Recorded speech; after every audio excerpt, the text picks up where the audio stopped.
Chapter 29, Learning. You are all dismissed, Yucatron said. Thank you, Master Yucatron. Everyone chorused except me, of course, and started filing out of the room. But Searchlight had an idea, while he was supposed to have been meditating, and he wanted to present it to the instructor. So he waited until everyone else was gone besides the 5 of us. Yes, Searchlight, Yucatron said. Again. This youngling is abnormally persistent. Master Yucatron, Searchlight said. Are you sure we have to do all this meditating before we learn anything else? Yes, Yucatron said. How about, is it possible to come in after classes and practice more? Would that speed things up? Yucatron shook his helm. You must simply be patient. I want to learn, Searchlight said. Yucatron hesitated. Is there some way I can learn faster? What exactly is it that you want to learn? And he'd better answer truthfully. I want to learn to fight. I want to learn Circuitsu. Searchlight was taken aback. Why? Yucatron asked again. Because it's cool. Because you want to impress Mecha. Maybe because you want to be able to hurt Mecha. Searchlight was even more taken aback. I don't want to hurt anyone. That sounded honest. Good. I mean, he admitted. I do think it's cool. So do I, Yucatron said with a bit of a smile. But Circuitsu is not only about fighting. It's about balancing. It's about understanding. It's about being in control and letting go of the things you can't control. It's about discovering who you are. It's about so much more than fighting. And that is what you do not yet understand, and that is why I am hesitant to offer to teach you, because if you are so focused on only one part of Circuitsu, you will not learn all that you need to. Searchlight looked down. Do you understand me? Yucatron asked, still smiling. I guess. You don't sound very certain. You're saying you don't want to teach me to fight because it's not really about learning how to fight. No, Yucatron said. Searchlight looked at him. I didn't say it's not about learning how to fight. I said it's not only about learning how to fight. Searchlight frowned. It's also about learning how to meditate. Now I've got his attention at least, but he still looks confused. And if you don't learn how to meditate, it will be very difficult for you to learn to fight. Oh, Searchlight said. Do you understand me now? Maybe. Yucatron shook his helm. I will train you privately if you want on 3 conditions. Searchlight took a step back. What? You what? Wait. First. Wait, really? Train me personally. Oh my Primus, I can't believe this. You'll really train me privately? Calm down, Yucatron said. You haven't heard the conditions yet. What are they? Searchlight asked. I'll do anything. The first one is an agreement that if you give up or back out, you can't come back. You either commit to it or I never see you again, not even in 3rd Jor. Searchlight nodded. I am so in. The second condition is that you do not question me. You do what I ask. I cannot and will not teach an unwilling student. If you decide you know better than me, you're out. That one was slightly harder to swallow. He'll want me to meditate all the time. But I guess he said that's important for the fighting. Well, at least that had sunk in. The third thing, Yucatron said, is that you bring a friend who is willing to agree to the same conditions. You'll need a sparring partner, and I like teaching in pairs better anyway. Not me, Ratchet thought. He'll probably pick Soundwave, Bree speculated. Searchlight looked at me. What do you say? I'd have to think about that a little. Yucatron was very smart. I didn't want him to figure out my secret, and I'd have to be really careful about that if I was going to spend a lot of time with him. I'll give you until next Orn. Meet me here 10 breams after the last class ends this Orn, if you can, or next if you can't find someone until then. Deal, Searchlight said. Very well.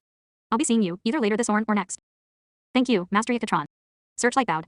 Master Yucatron bowed back. You're welcome. Don't thank me yet, youngling. This will be interesting.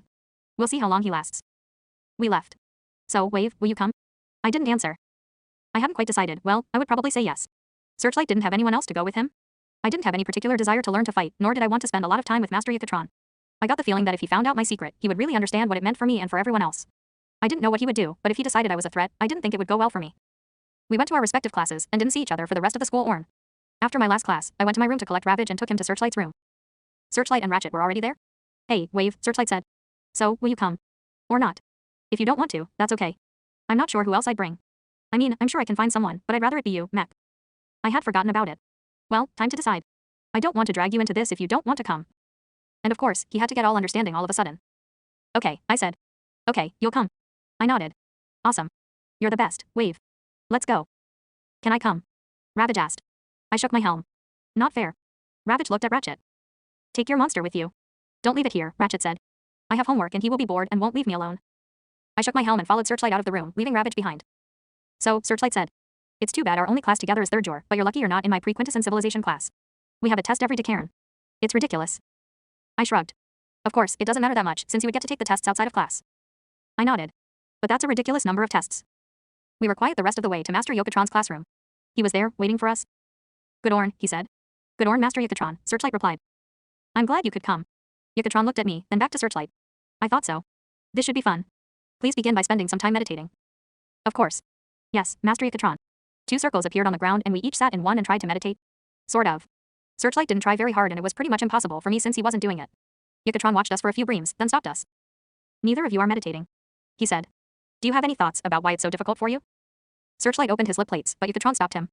Soundwave. I'm distracted, I said. Yucatron nodded, though he was a little confused. There's not much in the room to distract them.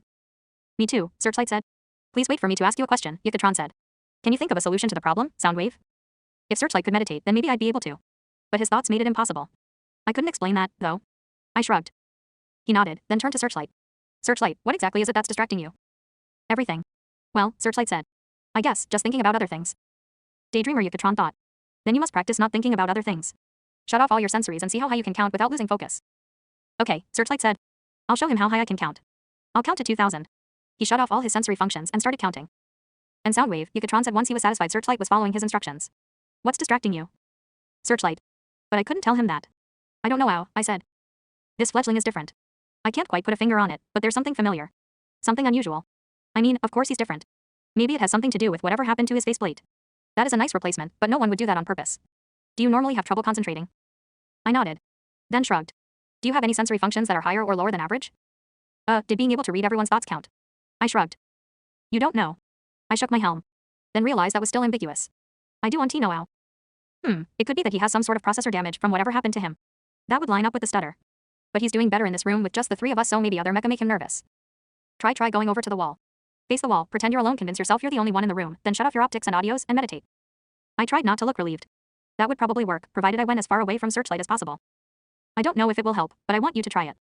I nodded and got up to walk to the very edge of the room. Just a few paces from the wall, Searchlight was out of my range. Perfect. I could still hear Yucatron, but one processor was better than two. I sat the way Yucatron had showed me and started trying to meditate. Then Yucatron walked out of my range as well, and for the first time in a long while, I was completely alone in my own helm. All of my sensors were off, so I couldn't hear or feel or see anything. It was kind of frightening.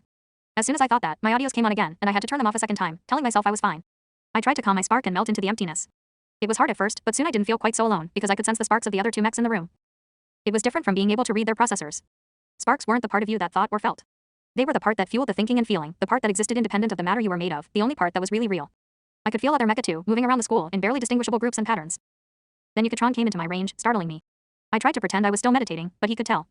My audios and screen had come back on anyway, so I looked up and turned around. Very good, Master Yucatron said. That was much better. I nodded. Well, he said. Your jaw is almost up. I checked my chronometer. Yes. We were done. It hadn't felt like that long. There's still something familiar, I don't know what it is. Something from a long time ago, I recognize something in him. I don't know what it is. That made me very nervous. I couldn't have him trying to figure me out. But how could I stop him? Yucatron went over to Searchlight and tapped his shoulder. His optics and audios came on and he stood up, feeling frustrated and disappointed in himself. He had actually tried, at least. Yucatron dismissed us and we walked away. I couldn't even count to 200, Searchlight said. If we have to get good at meditating, I'm never going to get to the fighting. I shrugged. Did you manage it? I nodded. How? I shrugged. Well, that helps, Searchlight said, then sighed. Sorry, I'm not really mad at you. Hey, think Ravage is winning or Ratchet? Ravage, I said. Ravage always won. How much you want to bet? Ratchet's in quite the mood this orn. 20 cray edits. Come on. You can go higher than that. 30. You're on, mech. Why you don't have 30 credits? I won't lose. I shook my helm. The next orn, Yucatron started to teach the class some basic fighting moves.